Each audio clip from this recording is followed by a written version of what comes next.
Innal hamdalillah nahmaduhu wa nasta'inuhu wa nastaghfiruh wa na'udzu billahi min syururi anfusina wa min sayyiati a'malina may yahdihillahu fala mudilla lahu wa may yudlil falan tajida lahu waliyyan mursyida. Asyhadu an la ilaha illallah wahdahu la syarikalah wa asyhadu anna Muhammadan abduhu wa rasuluhu alladzi la nabiyya ba'dah. Allahumma shalli wa sallim wa barik ala hadzal nabiyil karim wa ala alihi wa sahbihi ajma'in amma ba'd.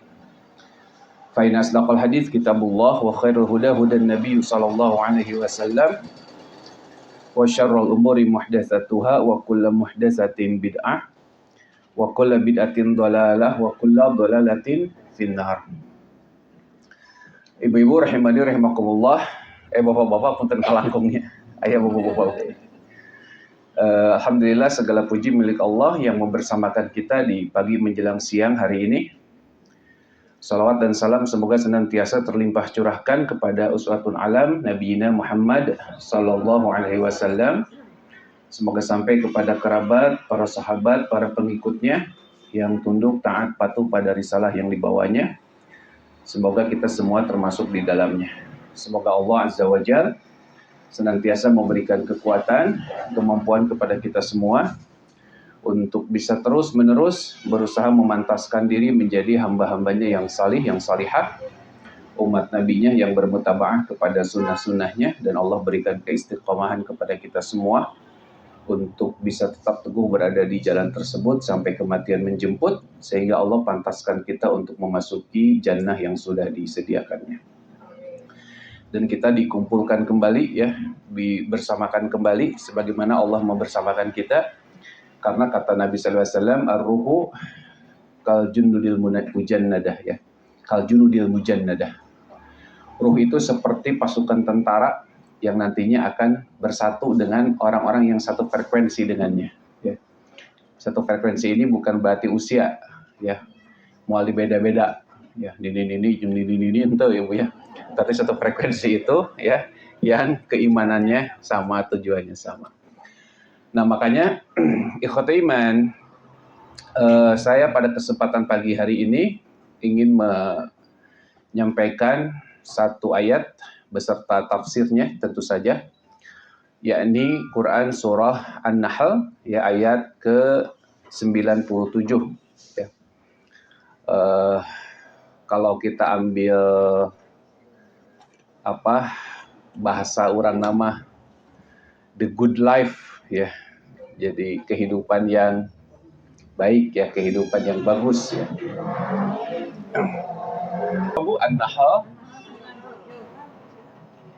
An-Nahl itu surah ke berapa? 16 ya. Ayat 97 ya, An-Nahl. Kata Allah, man amila salihan min zakarin au unsa ya. Man amila salihan min zakarin au unsa falanuhyiyannahu thayyiban wa huwa mu'min. Nah ini Bu. Ini yang garis bawah, yang saya garis bawahi ya. Man amila salihan min zakarin au unsa wa huwa mu'min. Wa huwa mu'min. Falanuhyiyannahu hayatan thayyibah. Wa lanajziyannahum ajrahum bi ahsani ma kanu ya'malun. Kata Allah, barang siapa yang mengerjakan amal salih, baik laki-laki maupun perempuan, dalam keadaan beriman. Ya. Falanuhyiyannahu hayatan thayyibah. Maka sesungguhnya akan kami berikan kepadanya kehidupan yang baik. Ya, hayatan thayyibah. Walanajziyannahum ajrahum bi ahsani ma kanu ya'malun. Dan sesungguhnya akan kami beri balasan kepada mereka dengan pahala yang lebih baik dari apa yang telah mereka kerjakan ya. Nah ini ikhwatul iman, jaminan dari Allah Ta'ala ya, bahwa orang yang beramal salih, baik itu laki-laki ataupun perempuan, pasti akan mendapatkan kehidupan yang baik. Cuma pertanyaannya, apa yang dimaksud dengan kehidupan yang baik tersebut? Apa Bu kehidupan yang baik teh? Apakah hidup bahagia? Apakah hidup bergelimang harta? Apakah hidup dengan tingginya jabatan, kekuasaan? Atau apa? Bukan. Ibu-ibu rahimani rahimakumullah. Ya. Kalau kita perhatikan, siapa orang yang mendapatkan posisi manusia terkaya di muka bumi ini, zaman sekarang? Jangan disebut nama lah, nggak usah. Ibu nggak akan tahu siapa Jeff Bezos, ya, siapa Bill Gates, siapa Elon Musk, ya. Tak hafal kan? Anu kamari kali saha Elon Musk, jualan Starlink, ya. Itu orang terkaya, Muslim atau kafir? Kafir, ya. Jadi hayatan thayyibah itu, ibu-ibu, bukan dilihat dari sisi apa banyaknya harta. Jangan terjebak, ya, dengan namanya prestasi dunia. Jangan terjebak. Imam Syekh Mutawalli Asy-Sya'rawi, beliau memberikan beberapa definisi tentang rizki. Ar-rizqa, ya. Rizki itu ada beberapa tingkatan Bapak Ibu. Pertama ada yang dimaksud dengan adna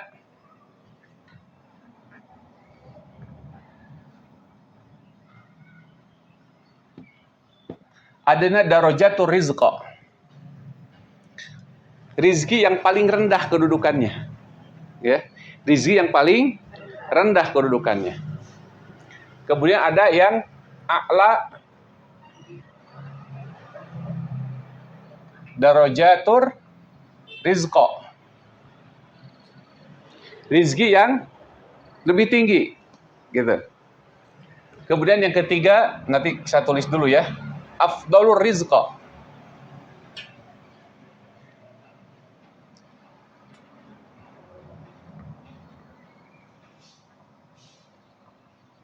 Rizqa.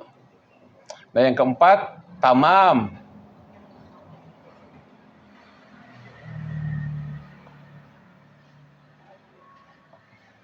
Nah, ada yang tamam, ya, yang sempurna. Oke. Nah, ibu-ibu, kata Syekh Mutawalli Asy-Sya'rawi, beliau ini ulama Azhar, ya, ulama Mesir, ulama Azhar, terkenal Bu, ya. Syekh Mutawalli Asy-Sya'rawi ini. Tafsirnya luar biasa tuh, tafsir Syekh Mutawalli Asy-Sya'rawi. Kata beliau, ya, rizki itu kalau dibagi itu ada 4 tingkatan. Ada yang paling rendah. Kategori paling rendah itu al-mal, harta. Al-mal itu termasuk adna darajatur rizqa. Harta itu termasuk derajat rizki yang paling rendah. Kenapa? Kenapa? Nah itu orang kafir juga dikasih. Dan terus nanti ditinggalin. Betul tidak? Ibu gini ya, yang namanya harta itu hanya sebatas kepemilikan saja. Hanya sebatas pengakuan saja. Ya, kita itu hanya dititipi oleh Allah untuk bisa menikmati sebagian. Tidak bisa semuanya. Sok ada orang yang punya mobil 10, emang bisa dipakai semuanya? Tidak, ngajejer. Ya, hanya sebatas pengakuan saja, oh ini milik saya, tapi tidak bisa dinikmati semuanya. Bapak misalkan koleksi jam, ibu koleksi tas, dari mulai Hermes, Louis Vuitton, Dior, ya, Chanel, semuanya. Sampai merek-merek di Cibaduyut, misalkan ya. Betul tidak? Elizabeth, ya. Pasti sering dipakai ke ibu mah Elizabeth, ya kan? Dalam pakai Chanel, sieun kagores, ya. Pakai Louis Vuitton, sieun kagores, yang dicirian ku begal dan seterusnya. Betul tidak? Akhirnya cuma dipajang, hanya pengakuan saja, tidak bisa dinikmati. Ya kan? Jadi harta yang Allah titipkan kepada kita itu hanya sebatas dititipi sebentar. Ya, tetapi tidak bisa dinikmati semuanya. Ya. Contoh lain misalkan, Bu. Kalau kita merenung nih, saya misalkan ya, di kehidupan saya, ya itu hanya sebatas pengakuan Tea. Ya. Ketika Idul Fitri kemarin, qadarullah ada beberapa masjid yang ingin mengundang sebagai khatib Idul Fitri. Ya. Ada beberapa tempat. Terus itu kan hanya bisa pengakuan saja. Ya, saya diundang sini, diundang sini, diundang sini. Tapi yang diterima berapa? Ya cuma satu. Betul tidak? Emang bisa diterima semuanya? Nggak bisa. Ya, beda dengan pegawai KUA. Bapak mah tabuh 7 jadwal. Ya. Bapak angket tabuh salapan. Nggak bisa Idul Fitri mah. Saya cuma bisa mengakui, oh saya diundang oleh Masjid Anu, tapi saya tolak semuanya. Kenapa? Karena memang yang diterima cuma bisa satu. Yang dinikmati cuma bisa satu. Nggak bisa lebih, Pak, Bu, ya. Sok, ibu-ibu juga sama. Ibu punya sepatu berapa pasang di rumah? Yang dipakai, ya cuma satu. Tadi double, ya. Dan itu akan ditinggalkan. Betul tidak? Nah, makanya kenapa Nabi SAW menganggap bahwa harta dunia itu sebagai lu'anah, sebagai apa? Sampah dunia. Makanya nikmati, Bu. Ya, kalau ibu punya titipan harta, punya rezeki, habiskan. Bener, nikmati. Tong diingkeun-ingkeun, tong ditabung-tabung, belum tentu keumuran. Ya. Ibu jangan sampai seperti si Bu Surti. Bu Surti itu punya suami. Namanya siapa? Pak Surti. Ya. Ada suami istri, coba bayangin ya. Dia sudah nabung puluhan tahun. Ya. Bekerja terus-terusan. Tidak dinikmati hidupnya. Ya. Hidupnya tidak dinikmati. Nabung terus. Sampai suatu saat ketika usianya sudah lanjut, hartanya sudah mulai banyak, tapi hidupnya sangat sederhana. Islam kan tidak begitu. Yang namanya sederhana itu bukan berarti tidak menikmati hidup, tidak menikmati apa yang dimiliki. Nikmati, Bu, ya. Kalau Allah titipkan rizki kepada kita, nikmati. Ya. Beli kerudung yang bagus-bagus, bisa Zoya, bisa Shafira, bisa Robani, ya. Bisa Elzata, betul tidak? So, Bu, nikmati. Pasar baru deh. Tidak naon. Maksud saya nikmati. Nya kumah ibu lah pokoknya mah. Jadi jualan kerudung atau ibu. Maksud saya nikmati. Jangan, karena Nabi Allah itu jamil yuhibbul jamal. Allah itu indah, menyukai keindahan kalau kita punya. Ya, jangan papaehan, Bu. Tong papaehan, ya pura-pura kita paehnyan, ya. Nah, si ibu ini, Pak, Bu, ya. Hidupnya tuh sangat, padahal tabungannya banyak. Sampai suatu saat, suatu ketika, ya, tabungan si ibu ini sudah sampai miliaran, coba. Kebayang, tapi hidupnya masih seperti itu. Jatuh sakit. Ya. Begitu sakit, mati. Si Bu Surti ini mati. Kemudian suaminya nikah sama pembantunya. Si Neng. Ya. Udah gitu si bapaknya mulai sadar. Harta yang banyak itu harus dinikmati. Terus apa kata si Neng? Pak, ternyata ibu itu bekerja keras buat Neng, ya. Nu kerja kerasnya si Bu Surti, yang menikmati siapa? Si Neng yang baru dinikahi. Makanya ibu-ibu jangan jadi Ibu Surti, ya. Harus jadi si Neng. Serius. Betul tidak? Nikmati, ya. Sedekahkan. Begitu, akan ditinggalkan harta itu. Kita itu hanya sebatas pengakuan saja, ya. Kita punya ini, punya itu, punya ini, punya itu, tapi itu belum tentu bermanfaat bagi kita. Dan orang kafir pun, ya, tadi orang terkaya itu semuanya orang kafir. Orang terkaya di Indonesia itu semuanya dari 10 kafir semuanya. Yang muslimnya mungkin cuma 2, ya. Yang siapa tuh yang punya Trans Studio, Trans TV, Hairul Tanjung. Itu mungkin, yang lainnya kan kebanyakan kafir. Yang punya Jarum siapa? Itu kafir semua itu. Ya. Nah, makanya disebut adana rizqa. Harta itu harta yang paling rezeki yang paling rendah. Ya. Apakah termasuk kategori hayatan thayyibah? Tidak. Ya, tidak menjadi hayatan thayyibah, belum tentu. Ya, kecuali tadi harta itu mengantarkan kita kepada kebaikan. Ya, ibu datang ke sini butuh ongkos? Ya. Butuh ongkos. Tah eta, Bu, itu jadi ya makanya kadang kalau untuk akhirat masa eutik nu dikeluarkeun teh. Jeung ka tukang angkot teh nawar deui. Ya. Padahal mah, Bu, kalau ibu datang ke pengajian, biasanya ongkos 5.000 kasih 10.000. Betul itu. Ya. Diniatkan. Kenapa kita itu mencari akhirat? Ieu mah tukang beca, ya, nu ditawar, ya. Geus itu nabrak tukang beca teh, ya. Cek si tukang beca teh 5.000 yang salamet. Tambahan. Ya kan? Ya betul tidak? Ya pokoknya Bu, kalau untuk urusan akhirat bayar lebih. Ya. Sok ibu-ibu perhatikan coba, banyak di antara anak ibu-ibu disakolahkeun les piano. Jangan naon coba. Emang ada manfaatnya untuk akhirat? Nggak ada. Nggak ada. Belum tahu dulu. Ya kan sekarang saya beritai ibu teh. Ya, makanya saya sekarang beritai ya. Ayo dulu mah teu naon ya. Ini mah ayeuna ya. Betul tidak? Tapi kenapa kalau untuk ibu misalkan manggil guru ngaji buat anak ibu, buat cucu ibu, kadang ibu teh merasa ini, ke masjid, di masjid mah gratis. Betul tidak? Iya. Tuh untuk akhirat mah yang ngerti gratisan, ya. Betul tidak? Padahal mah ya, untuk akhirat ibu spending money yang banyak itu akan kembali kepada ibu. Itu jadi jembatan itu. Jadi jembatan kebahagiaan akhirat itu. Ya. Nah, namanya disebut apa? Adna darajatur rizq. Karena orang kafir pun dapat itu. Makanya ibu-ibu ya, tolong jangan didengar. Kalau ada orang yang ngajarin ibu, misalkan ibu lihat mobil mewah, rumah mewah, sholawatin aja dulu. Sok aya nu gitu kan? Sholawatin aja. Eta Bu, menghinakan Bu. Bener itu menghinakan. Itu orang kafir tuh nggak pernah bersolawat rumahnya mewah.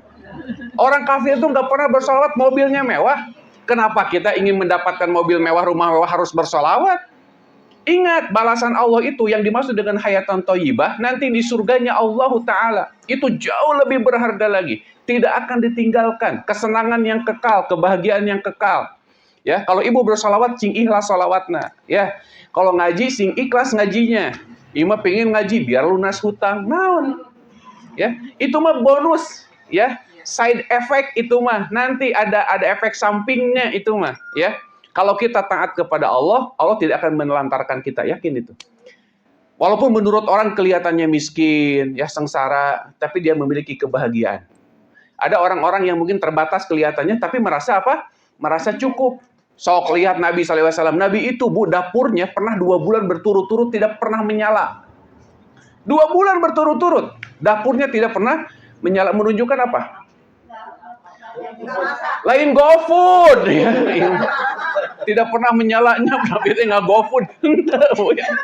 Kalau ibu tidak menyala, GoFood wajar. Kalau Nabi itu benar-benar tidak menyala karena nggak masak, nggak ada yang dimasak Nabi itu. Ya nggak GoFood ibu mah. Nggak GoFood, betul. Iya kan?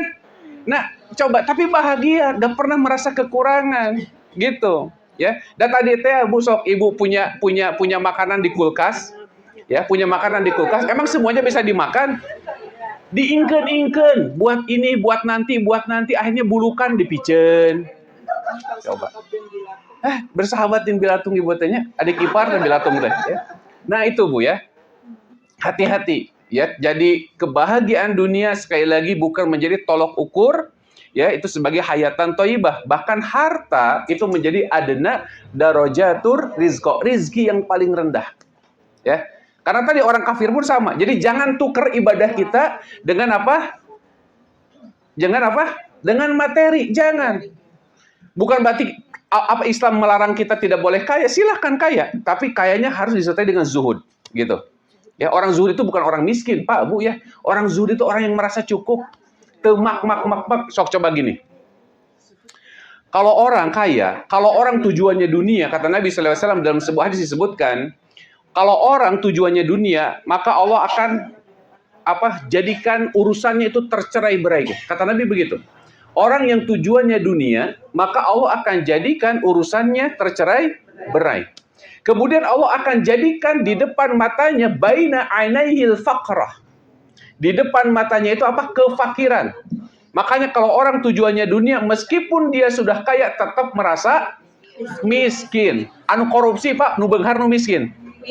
Nu beunghar nu korupsi teh, nggak pernah merasa cukup. Ya, gini. Saya ada cerita dari istri ya. Ada seorang atau dua ada pasangan suami istri nih, guru besar. Ya, pasangan suami istri guru besar Bapak Ibu. Sudah tidak punya tanggungan, ya, sudah tidak punya tanggungan, anaknya sudah menikah, ya, artinya dia hidup berdua saja. Mobilnya Mercy, ya, yang satu lagi Mobil gede yang kayak Alphard gitu, tapi yang dari Nissan, Elgrand ya. Pokoknya mobil mewah, Pak, Bu. Ya. Benar berarti kan? Kemudian ada seminar, kata istri saya teh. Ya, ada seminar. Istri saya mau bayar sendiri. Ternyata begitu tahu itu teh harus bayar sendiri. Si dua gurunya terjadi mayar. Coba, kumaha coba? Disangka nanti dipangmayarkan. Nah, ada orang yang mentalnya begitu. Sudah benghar, tapi apa mentalnya apa miskin. Begitu. Ya. Begitu. Memang banyak orang-orang seperti itu. Orang kaya tapi mentalnya miskin. Kenapa? Karena tujuannya dunia. Mengumpuk-numpuk kekayaan. Beda dengan orang tadi, orang yang kaya hatinya. Dia enggak. Sok coba Bu, Pak ya. Kalau kita lihat sosial eksperimen. Kalau Ibu suka lihat sosial eksperimen, baik dalam negeri ataupun luar negeri ya, tapi kalau di dalam negeri itu banyak settingannya. Itu yang ngebantu rata-rata siapa? Orang miskin. Ya. Yang ngebantu itu orang miskin, Bapak Ibu, ya. Nah, ini kita hati-hati ya, jangan sampai terjebak dengan status, ya. Karena status tidak menunjukkan asli orang tersebut, ya. Yang kedua, a'la darajatur rizqa. Rizki yang paling tinggi. Apa? Kalau tadi ini apa contohnya apa? Al-mal. Al-mal itu apa? Harta, ya. Harta, kemudian apalagi as-sihah. Kesehatan. Kesehatan itu Bu masih kategori yang pertama, kesehatan itu. Ya. Ada orang sehat. Sok ada nu sehat saha. Firaun sehat atau Firaun? Sehat Firaun itu, ya. Sehat terus Firaun itu. Padahal itu disunatan. Tingali we Bu eta mumina Bu, toong ku Ibu gara sok. Teu disunatan. Kulan? Nya ku Ibu dibongkar, penasaran mah. Bisi penasaran, lu gitu-gitu aja ditaroskeun atuh Bu. Si Ibu tuh sok aneh-aneh wae. Emang naon kepentinganana? Ibu banding kali ukuran. Nah, kesehatan. Ada orang-orang yang sehat, itu masih kategori apa? Sehat itu masih kategori rizki yang rendah. Ya. Masih kategori yang rendah. Kesehatan itu. Gitu. Nah, beda dengan a'la darajat. Kalau a'la darajat itu rizko, ini al-afiyah. Beda. Beda, sehat sama afiah itu beda. Kalau sehat itu sebatas fisik, ya. Ada orang yang punya kesehatan tapi nggak mampu mau datang ke pengajian, ya. Matanya masih sehat, belum tentu mau baca Quran, belum tentu mau baca buku, padahal matanya masih sehat, ya. Telinganya masih bagus, ya. Lisannya masih bagus, misalkan, tapi nggak ada manfaatnya, ya. Nah, makanya afiah ini justru a'la darajatur rizqa. A'la darajatur rizqa. Rizki yang paling tinggi. Rizki yang paling tinggi. Ya. Gitu. Afiah namanya. Makanya ada doa dalam doa zikir pagi petang itu, Allahumma afini fi badani. Allahumma afini. Oke. Doa di antara dua sujud apa? Rabbi firli. Ada wa'a fini. Yang diminta afini. Ya. Bukan asihhati misalkan ya. Ya Allah sehatkan aku, bukan. Kenapa? Karena kalau kesehatan itu baru sebatas fisik. Baru sebatas derajat yang paling rendah. Ya. Kalau sehat itu. Karena tadi orang kafir pun sehat, ya. Orang kafir diberi kesehatan, Pak Bu, ya. Gitu. Orang kafir diberi kesehatan. Bahkan orang-orang kafir mungkin lebih banyak modalnya untuk menjadikan badannya sehat. Begitu, ya. Tapi yang paling penting itu apa? Afiah ini a'la, derajat yang lebih tinggi lagi. Ya, yakni afiah, semangat untuk beribadah. Ya. Semangat untuk beribadah atau bahasa ininya at-taisirut ta'ah.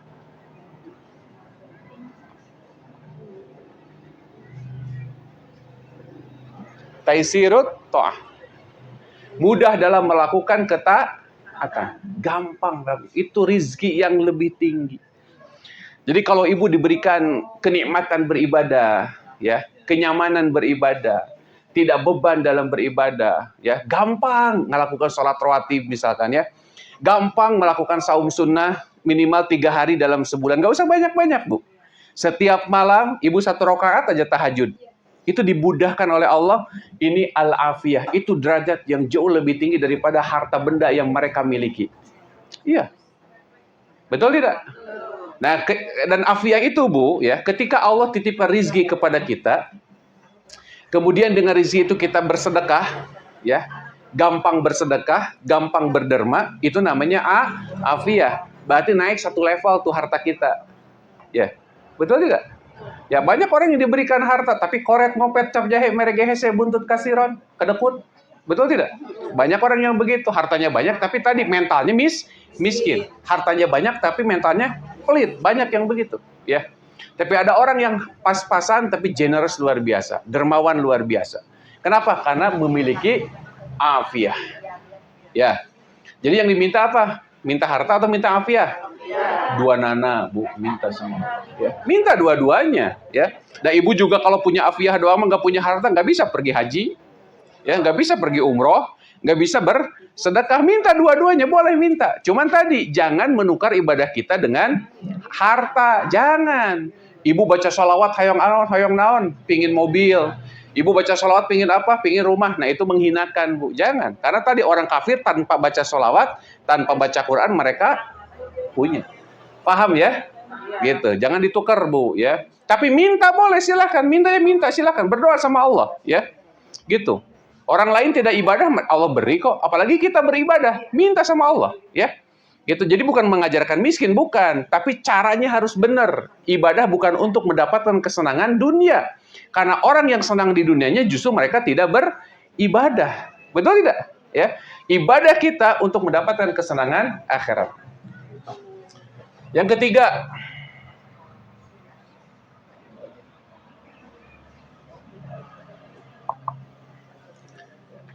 abna'us salihah, ya, anak-anak yang salih, ya, anak-anak yang salih, Bu.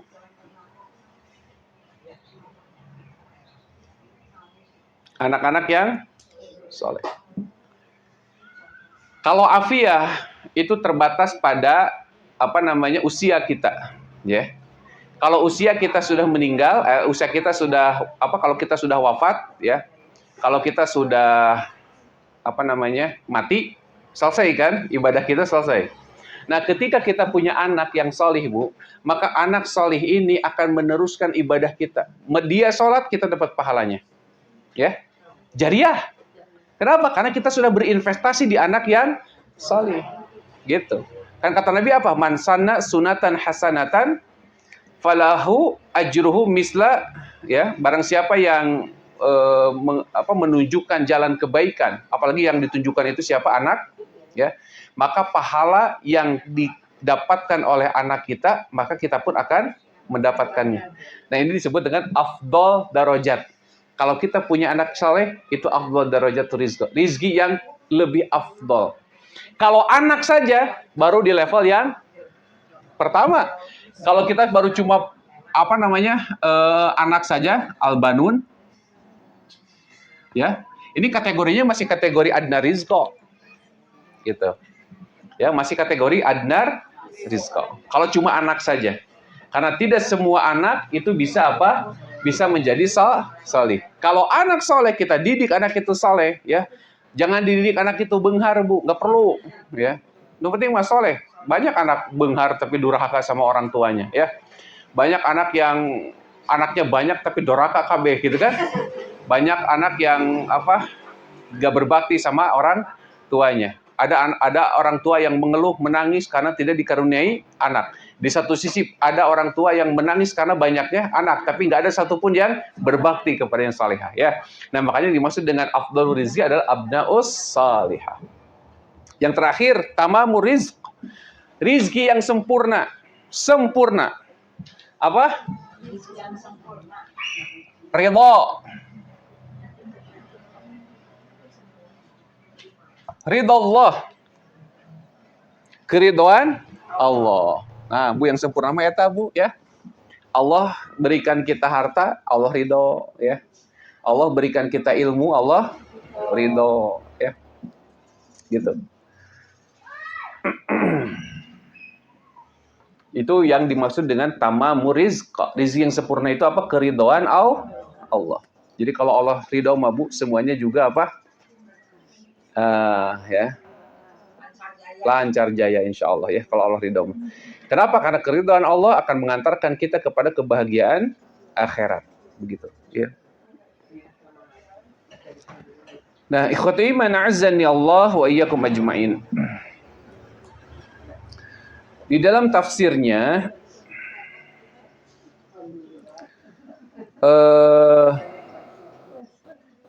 Imam At-Tabari rahimahullah, beliau mengatakan tentang makna hayatan thayyibah. Ya. Yang pertama, makna hayatan thayyibah itu yang pertama apa? Ar-rizqul halal, rizki yang halal. Kenapa? Karena rizki halal itu seharusnya membuka amal salih, rizki halal itu. Jadi kalau kita banyak makan, ya, tapi malah banyak tidur, banyak makan tapi malah banyak tidur, hati-hati tuh, tidak jadi energi kan makanannya. Harusnya rizki yang halal itu menjadikan amal saleh, ya. Sebagaimana Nabi SAW, aku ini makan hanya sekedar untuk meluruskan tulang punggungku, biar bisa beribadah, ya, gitu. Jadi rizki halal itu, ya, itu seharusnya mengantarkan kita kepada apa? Kepada apa? Amal saleh, ya, rizki halal itu. Contoh seperti kisahnya Imam Asy-Syafi'i dengan Imam Ahmad. Imam Ahmad, ya. Imam Asy-Syafi'i ini kan gurunya Imam Ahmad. Jadi Imam Asy-Syafi'i ini diundang oleh Imam Ahmad, ya, datang ke tempatnya, dan murid-muridnya itu begitu mengagumi Imam Syafi'i, ya, murid-muridnya Imam Ahmad itu. Begitu datang ke rumahnya Imam Ahmad, Imam Asy-Syafi'i ini kan dijamu sebagaimana tamu, ya. Dijamu oleh Imam Ahmad. Disajikan makanan yang, ya, rupa-rupa makanan lah, banyak makanan disajikan. Terus Imam Asy-Syafi'i ini Bapak Ibu, ya, makannya banyak. Rewog, ya. Jadi Imam Asy-Syafi'i ini makannya apa? Rewog, banyak. Sampai muridnya Imam Ahmad itu merasa terheran-heran. Muridnya dalam pikirannya kok nggak ada jaim-jaimnya. Iya teh kan, nah gitu kan lah mungkin pikiran muridnya Imam Ahmad. Rewog makannya Imam Asy-Syafi'i itu. Nah setelah itu, waktu mulai larut malam, Imam Asy-Syafi'i, ya kan, menginap di rumahnya, tidak dekat rumahnya itu, ya, menginap di rumahnya Imam Ahmad. Selepas sholat Isya, Imam Asy-Syafi'i masuk kamarnya. Kemudian keluar lagi dari kamarnya, itu pas waktu sholat subuh. Keheranan kedua murid-muridnya, Imam Asy-Syafi'i tidak sholat tahajud, ya. Sementara para murid-muridnya itu sholat tahajud di masjidnya Imam Ahmad. Keheranan yang ketiga, begitu keluar dari kamar, Imam Asy-Syafi'i tidak berwudu, ya, langsung sholat subuh berjamaah, gitu, ya. Nah ditanyakanlah oleh murid-muridnya Imam Ahmad kepada Imam Ahmad, ya, kok Imam Asy-Syafi'i teh gitu kan? Tapi bertanya langsung kan tidak berani, ya. Makanya bertanya kepada, nah sementara Imam Ahmad ini orang yang selevel, sama-sama ahlul ilmu, nggak ada, Bu, Pak, ya, kecurigaan atau suuzon itu nggak ada. Ya kalau Imam Ahmad, ya tentu apa yang dilakukan oleh gurunya Imam Syafi'i pasti semuanya berdalil, berhujjah.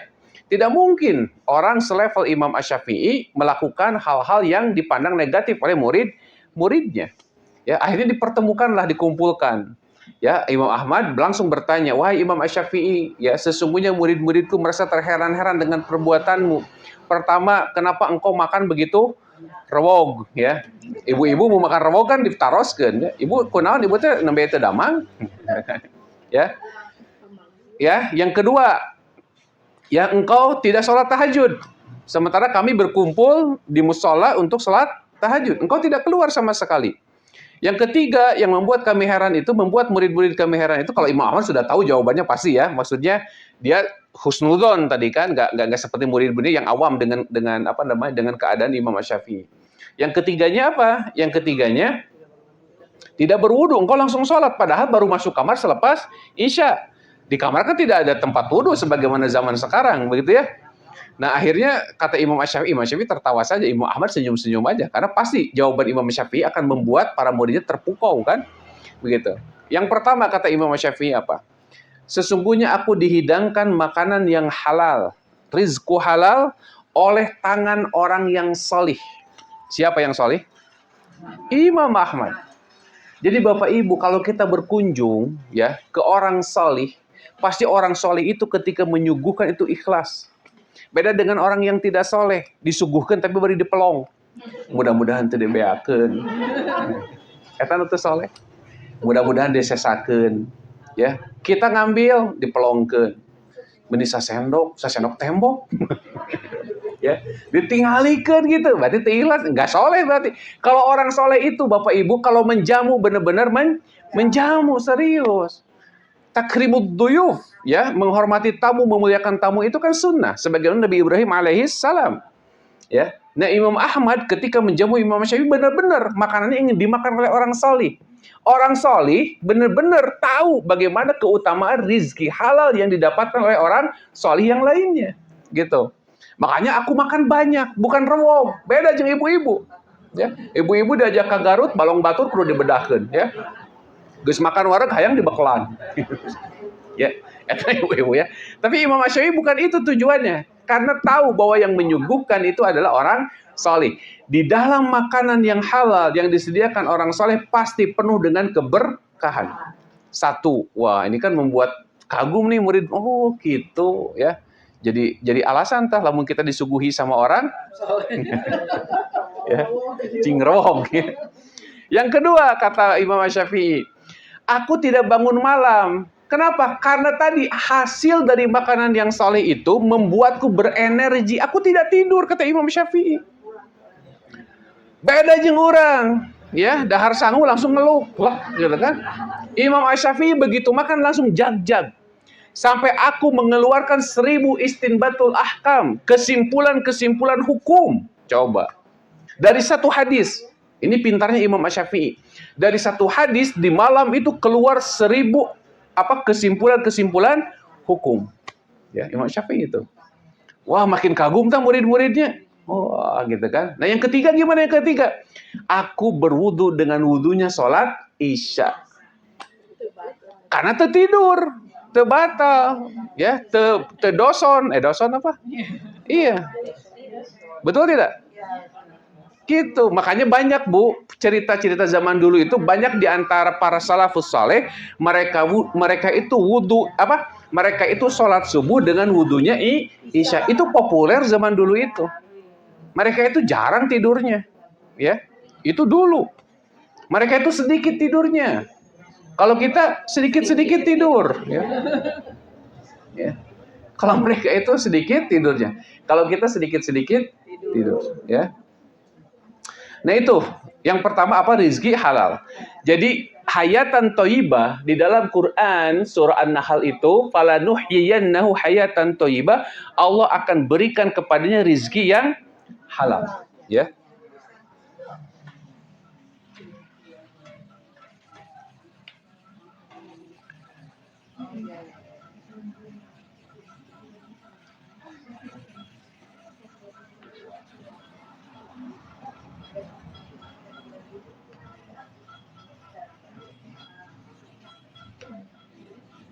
Jadi bukan banyak ya Bu ya, tapi apa? Halal. Jadi yang dimaksud dengan hayatan thayyibah,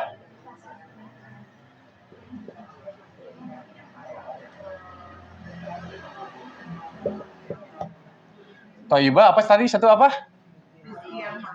Ar-rizqul halal. Rizki yang halal. Ar-rizqul halal, ya, ar-rizqul halal. Yang kedua,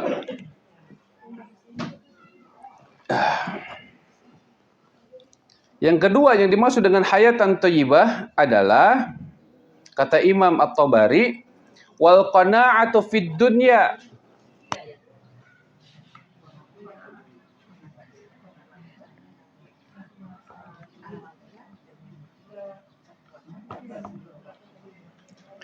Wal qana'atu fid dunya. Qanaah di dunia. Qanaah, Bu. Qanaah itu merasa apa? Merasa cukup. Kan tadi saya sampaikan, kita itu hanya sebatas apa, dititipi. Kita itu hanya sebatas mengakui, ya, ini punya saya, ini punya saya. Tapi belum tentu bisa menikmati. Ada orang tidak memiliki tapi bisa menikmati. Penjaga villa ya. Di rumah saya, Bu, ya, banyak rumah kosong di tempat saya itu. Itu yang ngisi siapa? Pembantu. Orang yang punyanya mah ke itu tuh paling ini juga paling cepat itu sebulan sekali lah gitu. Banyak rumah kosong ya. Tapi orang itu bisa menikmati, ya, nya dibayar, ya, nya menikmati gitu ya. Gitu. Dan sebaliknya orang yang menikmati disangka penjaganya. Ya. Bapak tos lami damal di dia. Nyalah kumadinya. Ya nggak usah tersinggung kita digituin ya. Gak mesti tersinggung, karena mesti tersinggung. Nah itu kalau orang sudah ingin dihargai ya, kalau orang ingin ini pasti tersinggung gitu. Bu, bapak mertua saya itu termasuk orang-orang yang penduduk penghuni lama di Geraha Puspa itu. Waktu itu rumah masih belum masih banyak ya, masih beberapa rumah lah. Di situ 98 bapak saya bangun rumah di situ. Bapak sama ibu saya di situ sering ya seneng kan. Namanya orang kampung awalnya senang bercocok tanam, dan kebanyakan orang-orang yang menjaga rumah itu orang sekitar gitu ya. Mungkin nggak tahu begitu bapak saya lagi di luar rumah sama ibu saya, bapak saya dulu, Pak tos lami damal di dia. Kata ke bapak saya tuh senyum aja karena kan tukang heuri oke aja bapak mertua saya Allahu yarham ya sudah meninggal. Muhun sampai sabar tahun gitu kan. Terus itu bukan cuma ke bapak, ternyata ke ibu juga. Ibu juga pernah mengalami begitu. Ibu tuh selami damal di dia. Ya gitulah ya. Nggak apa-apa, Bu, nggak jadi masalah ya. Gitu. Ya. Jadi tadi kita mah hanya sebatas dititipi. Jadi nggak mesti tersinggung. Allah menitipkan kepada kita kelebihan, tapi tetap yang dinikmatinya mah terbatas. Ibu punya kulkas punya kulkas di rumah penuh isinya, tetap nu dimakan nama anggar hiji sapiring. Betul tidak? Iya. Ya. Makanya kenapa kata Nabi sallallahu alaihi wasallam, tuba liman aslama wa ruziqa kafafa. Beruntung orang Islam itu dan rizkinya cukup. Yang dimaksud dengan rizki cukup itu ada jaminan untuk makan hari ini, Bu. Itu sudah luar biasa itu. Dulu di zaman Nabi, banyak orang-orang yang makan pagi belum tentu sore bisa makan. Makanya ketika ada orang-orang, kata Nabi SAW, yang hari itu terjamin makannya, itu termasuk ruziqo kafafa. Sudah luar biasa. Ya, sempurna. Kenapa esok hari belum tentu kita masih hidup kok? Betul tidak? Nah sekarang kita seringkali menimbun makanan. Ini untuk besok. Belum tentu kita hidup Bapak Ibu. Ya, kalau kita punya rezeki lebih, bagiin ke orang lain. Ya, bagikan. Gak usah ditimbun. Ya, kecuali kalau beas yang punya, alhamdulillah saya mah tidak suka makan beras ya. Ya. Betul serius Bu ya. Ada sesuatu yang bisa ditahan di stok gitu ya, tapi kalau makanan-makanan yang inilah ya, cekap sekalian ya Bu ya. Gitu ya. Gitu. Apa qanaah. Harus qanaah kita itu, merasa cukup ya. Kata Nabi sallallahu alaihi wasallam, irda bima qassamallahu lak takun agnan nas. Ridholah kalian dengan pembagian Allah, niscaya kalian akan menjadi orang yang paling kaya. Ya, kata Nabi begitu. Irda bima qassamallahu lak takun agnan nas.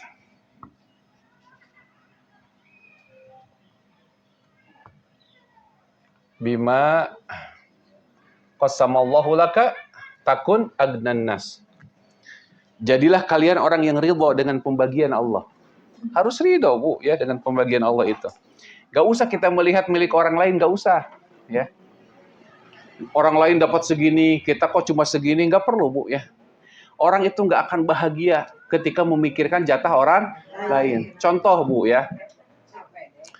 Ada orang kecil, ada anak kecil, itu dididik oleh bapaknya, ya.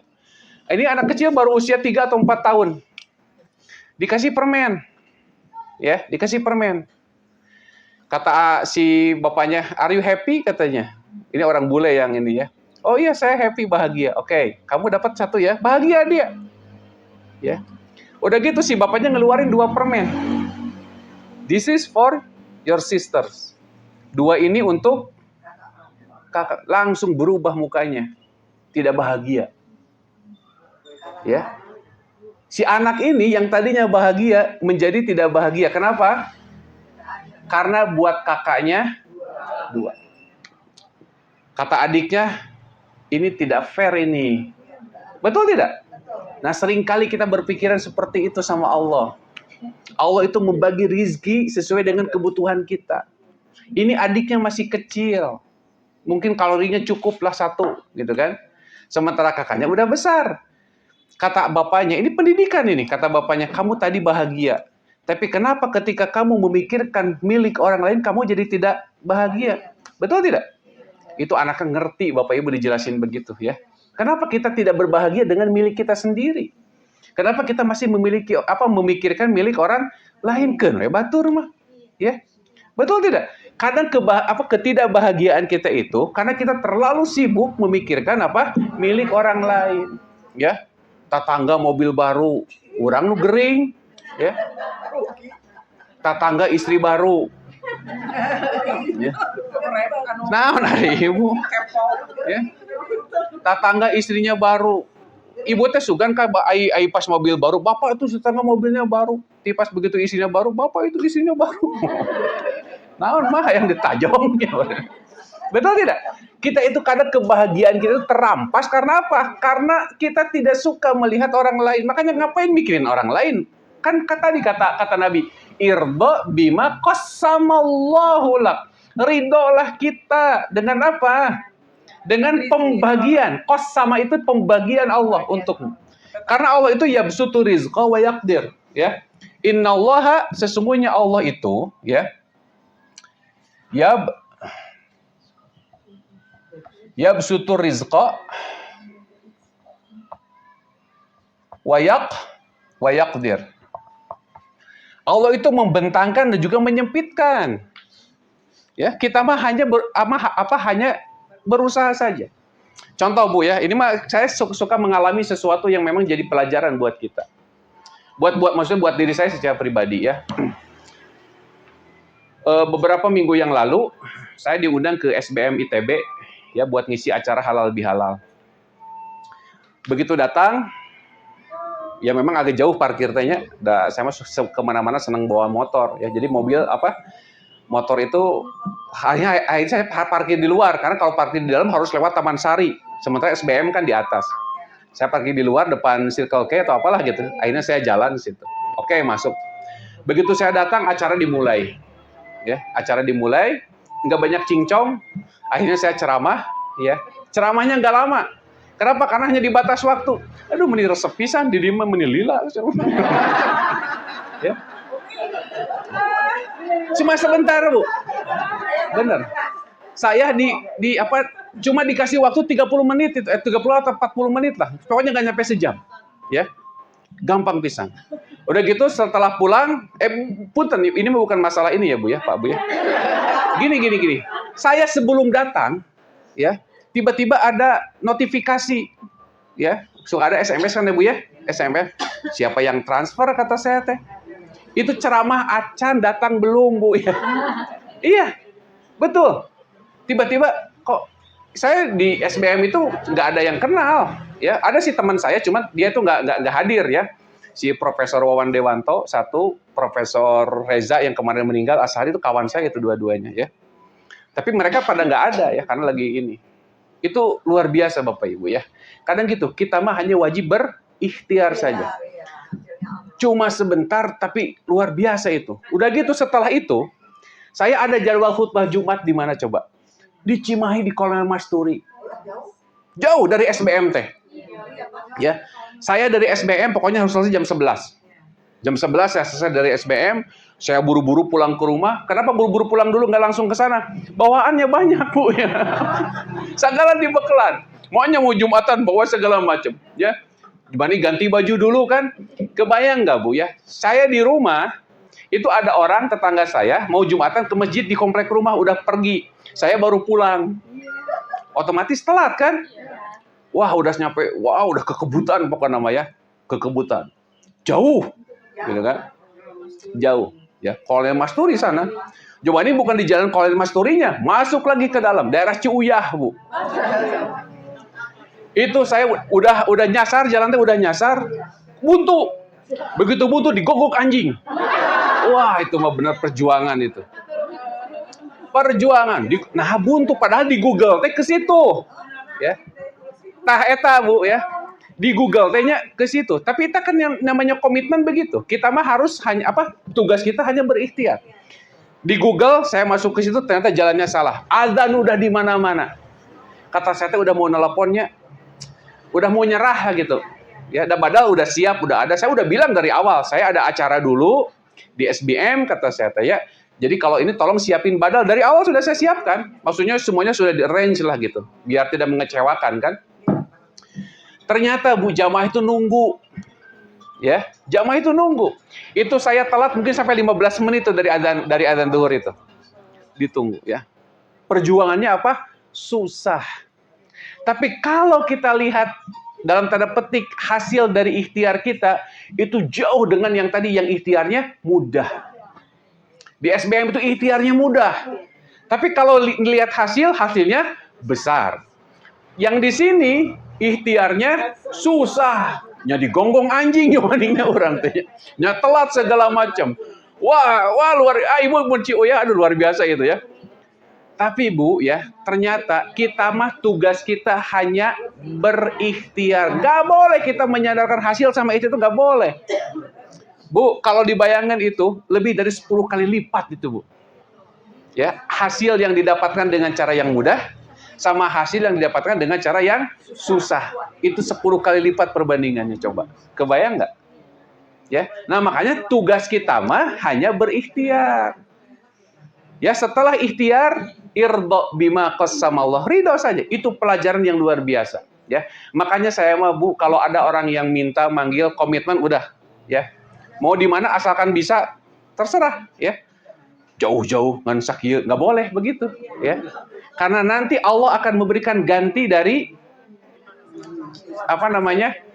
Dari yang mana saja begitu. Nggak boleh kita tuh bersandar sama itu. Termasuk ibu-ibu dalam bidang apapun, ya. Ibu jualan, ibu masak nu hese, tapi nu masakna hese ditawarna murah. Tapi nu masakna babari ditawarna mahal. Ada yang begitu? Ada yang gitu teh Bu ya. Tugas kita mah hanya berikhtiar. Sok ibu di warung Padang, puluh endog 8.000, perkedel 8.000. Hese mana puluh endog jeung perkedel? Betul tidak? Iya kan? Ya tapi itulah namanya usaha begitu. Ya kita hanya wajib berikhtiar, tidak boleh menyandarkan hasil kepada ikhtiar. Ya, saya seringlah menemukan pelajaran-pelajaran hidup ya seperti itu Bu ya. Oh direnungi gitu ya. Oh iya gitu. Hikmah itu banyak ya. Kadang di apa? Langsung ditunjukin sama Allah ya. Jangan bersandar sama ikhtiar. Kan harusnya banyak ikhtiarnya besar, hasilnya juga besar. Ternyata tidak seperti itu ya. Gitu. Wal qanaatu dikit lagi Bu ya.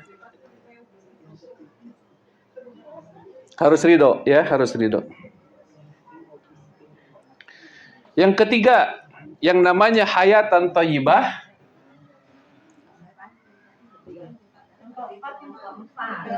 Baru 3, bos. Saya juga nulisnya baru 3. Si ibu mah sok bid'ah wae.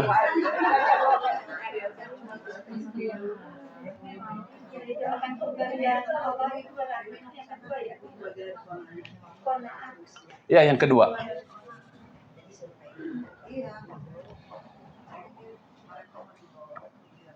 Ar-ridho bil qada.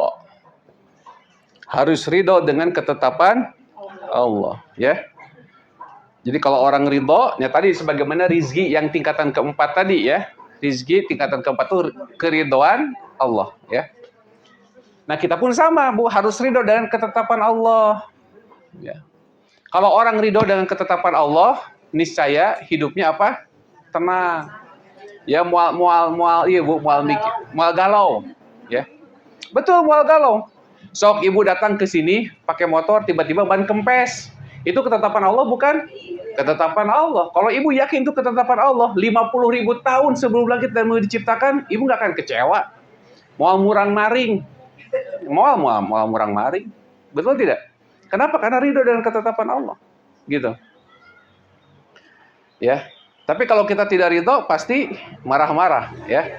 Seperti misalkan yang kecelakaan di mana? Subang, ya. Ya, kalau orang yang tidak ridho pasti orang tuanya bilang apa? Ngapain atau mesti apa? Naon? Piknik segala rupa, ya kan gitu kan? Kenapa? Menggugat. Nggak boleh. Ya, orang yang ridho itu tidak akan menggugat. Nah, makanya ibu-ibu ya, kalau kita menghadapi sesuatu yang terjadi dan sesuatu itu tidak kita senangi, ya di luar ekspektasi kita, maka jangan sekali-kali kita mengatakan apa? Seandainya. Nggak boleh itu. Nggak boleh kita mengatakan seandainya. Kenapa? Karena itu membuka pintu syaitan. Kata Abdullah bin Mas'ud, ya, kata beliau, lebih baik mulutku, lidahku ini mengulum bara daripada mengatakan kata seandainya. Dosa besar tuh, Bu, ya. Coba tadi kalau lewat sini, coba tadi, nggak boleh. Haram hukumnya. Qadarullah wa masya'a fa'al, ya. Ucapannya apa? Qadarullah wa masya'a fa'al. Itu ucapan kalau kita menghadapi sesuatu yang tidak kita senangi. Ya apa? Qadarullah wa masya'a fa'al. Hafal, Bu?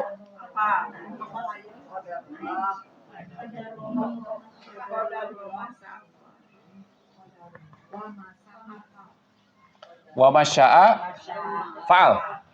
Qadarullah wa masya'a fa'al. Ini semuanya sudah kehendak Allah. Dan Allah berkehendak apapun yang Allah kehendaki, ya. Apapun yang terjadi itu sebenarnya kehendak Allah, ya. Jadi nggak usah kecewa, karena kalaupun kita kecewa tidak akan mengubah apa-apa.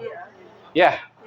Kita marah nggak akan mengubah apa-apa. Ya sabar, terima saja. Jadikan pelajaran kalau itu karena keteledoran kita, ya. Jadikan pelajaran kalau itu karena kekeliruan kita, ya.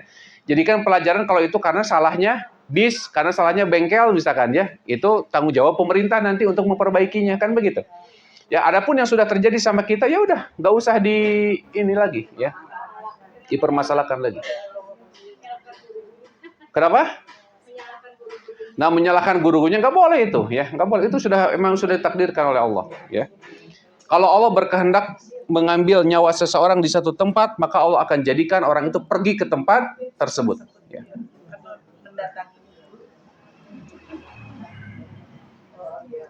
Terakhir, ya, yang namanya hayatan thayyibah itu adalah al-jannah, ya.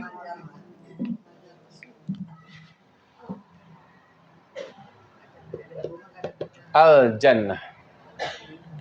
Maaf, Bu, satu lagi belum. Ini yang terakhir, yang kelima, ya, yang keempat. Yang keempatnya apa hayatan thayyibah teh? Yang keempat, ya ini apa?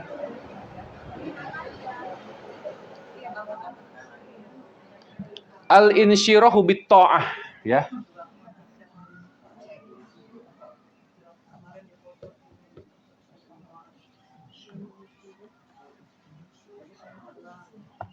Al-insyirahu bit-tha'ah. Mudah dalam melakukan ketaatan. Bu, ya. Kalau orang mudah melakukan ketaatan, berarti mudah mendapatkan surga. Karena kata Nabi begini, surga itu lebih dekat daripada sendal kalian, ya. Surga itu lebih dekat daripada sendal kalian. Artinya sepatu kita, sendal kita itu dibawa oleh kita kemana-mana. Nah, surga itu lebih dekat dari itu. Artinya banyak ibu-ibu, bapak-bapak ya, yang bisa mengantarkan kita menuju surganya. Cuman masalahnya kadang kita menganggap sepele amalan-amalan kecil itu, ya. Sampah tercecer, kadang kita malas ngambil, ya. Ada sendal orang dibalik, misalkan tertendang, kita malas untuk mengembalikan, apalagi sendal itu sendal musuh kita, misalkan ya. Wah, si eta puas ngadon dijauhkan ku ibu teh tajun. Nah, itu teh pinarakaeun teh. Najong ngungkul, walaupun ibu pura-pura katajong, tapi kan Allah mah tahu ibu teh najong, ya ngajauhkeun. Walaupun niat ibu teh ibu pura-pura katajong, padahal ibu teh ngewa pisan kana boga sendal teh. Gitu kan. Ya, Bu Yanti ulah kitu nya. Misal, ya, jadi surga banyak bukti surga ente banyak bener, ya. Makanya kata Ibnu Hajar apa? Jangan apa gini? Jangan kita itu zuhud itu menyepelekan, ya. Zuhud secara bahasa. Jangan kita apa namanya? Yang bagi lil mar'i ayyazhada, ya. Selayaknya seseorang itu tidak zuhud terhadap amalan kecil untuk ditinggalkannya ketika itu amalan baik, ya. Dan begitu pula terhadap amalan buruk, ya, karena menganggap sepele, akhirnya kita mengerjakannya, ya, nggak boleh tuh, ya, amalan sepele itu ya amalan buruk lah, sepele, ibu misalkan ngorong lapin karena kursi misalkan ya, itu tuh amalan buruk tuh ya, jangan dikerjain bu ya, karena boleh jadi di situ letaknya laknat Allah, ya. Nah amalan baiknya apa? Ibu punya tisu, ketinggali tah, oh dilap ku ibu teh, walaupun nu batur, ya. Ya, itu kan geleh nyebunya. Ya. Gitu. Misalkan gini, Bu. Ibu datang ke masjid. Begitu di masjid ibu nincak tai cak-cak misalkan atau misalkan tai bangkong misalkan ya, punten ya. Ya kan kadang ibu tahu di situ ada marbotnya. Ibu bisa lapor ke marbotnya. Tolong dibersihin bisa? Bisa, tapi nggak jadi amal soleh buat ibu. Betul tidak? Jangan sepelekan keburukan atau kebaikan sekecil apapun, karena boleh jadi di situ letaknya rahmat Allah ataupun laknat Allah, gitu. Nah itu ibu-ibu ya, hayatan thayyibah. Silakan kalau ada yang mau didiskusikan, ditanyakan enggak? Cukup ya dari saya mah ya, ada waktu silakan.